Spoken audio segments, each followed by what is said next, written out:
all around, certain players played really well, but it was like up and down, right? We talked about Ambry Thomas struggled. We talked about Jeff Wilson Jr. He played okay, right? Kittle was phenomenal. Jimmy played well in 2 minutes, but outside of 2 minutes, he took some ugly sacks. Going forward, because the 49ers now are firmly entrenched in that 6th spot, that 6th seed in the wild card, what do they have to do going forward to make sure that they can hold on to that and ride this momentum into the playoffs? They got to run the ball efficiently. And I mean, look, you look at the end of the day, they topped 100 yards, 4.3 carry, which is about league average. That's fine. But mind you, the Bengals fumbled 2 punt returns. Very, very lucky, I think. And I mean, those are lost possessions for an offense that could explode at any time. And we saw that with Jamar Chase twice. Chase almost had 3 touchdowns, except he dropped that one in the end zone. And that was really close.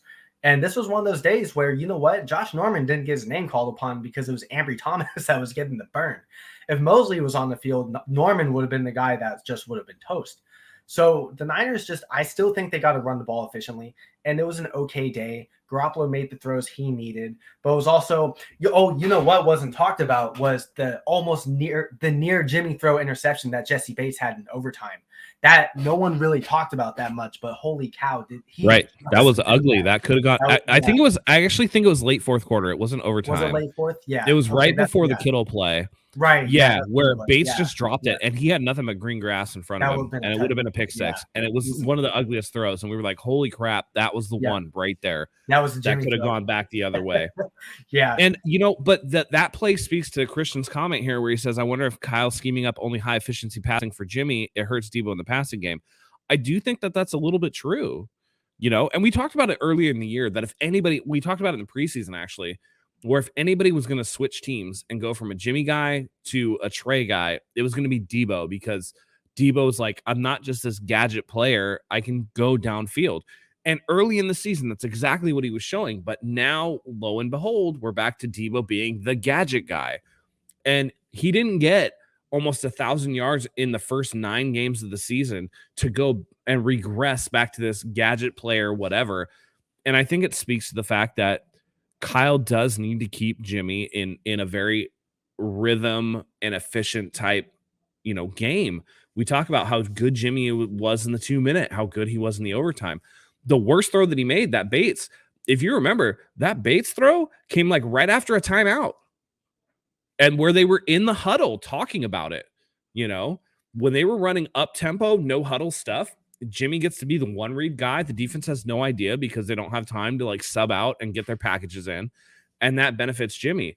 But I do think that it can hurt Deebo Samuel because Jimmy is this rhythm guy. It's just not, it makes it tough, right? Because its offense has so much potential, but depending on the situation, Jimmy is either unleashed or he's very tethered, and there's no in between with it.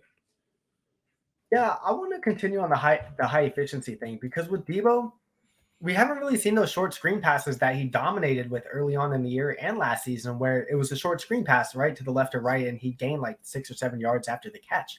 That was kind of like Debo's thing, especially in 2020 when he was healthy, and then early on this year too.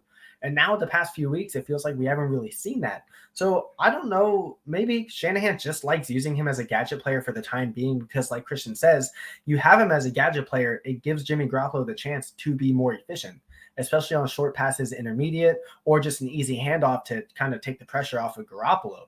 But also at the same time, if you take, because Ayuk, how do I explain this?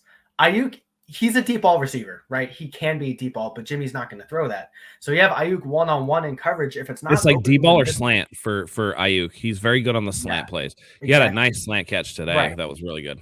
Yeah. So my point being is, when you have Ayuk one-on-one, Jimmy's probably not going to throw it. So then that leaves Kittle, right? Kittle, who's been a monster the past couple of weeks. Odds are he's going to be bracketed or something up the middle where he's going to garner a lot of attention. So you have Debo in the backfield. Having Debo as a wide receiver in those situations would be a lot more helpful, because it can get the offense moving.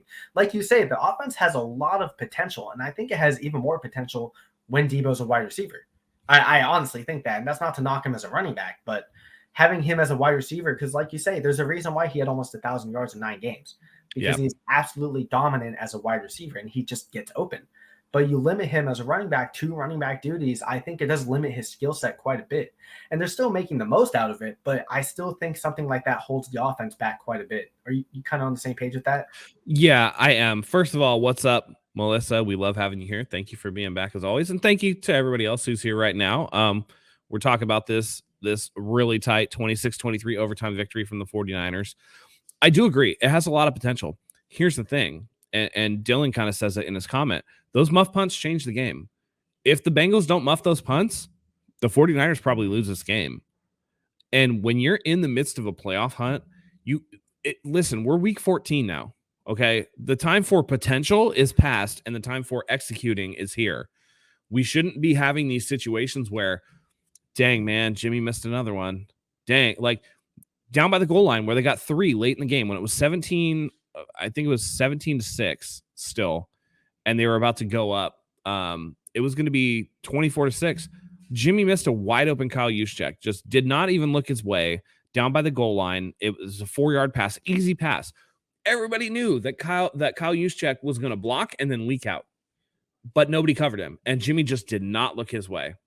Somebody in the chat wrote Stevie Wonder could have seen Kyle Juszczyk was that open, and it's one of those things where this is the type of play that Jimmy Garoppolo leaves on the table, and it's got to be so frustrating for Kyle Shanahan. The play to Travis Benjamin, when they go and look at the tape, best believe that Kyle Shanahan is going to face palm because of how open Travis Benjamin was. Y'all can kill Travis Benjamin if you want. That's some low IQ takes right there, and I'll challenge anybody on that. The only listen, one thing led to another. Everybody said he dropped it. The DB got to play on the ball. Why did the DB get a play on the ball when Travis Benjamin had 4-yard separation? Because Jimmy Garoppolo criminally underthrew that ball.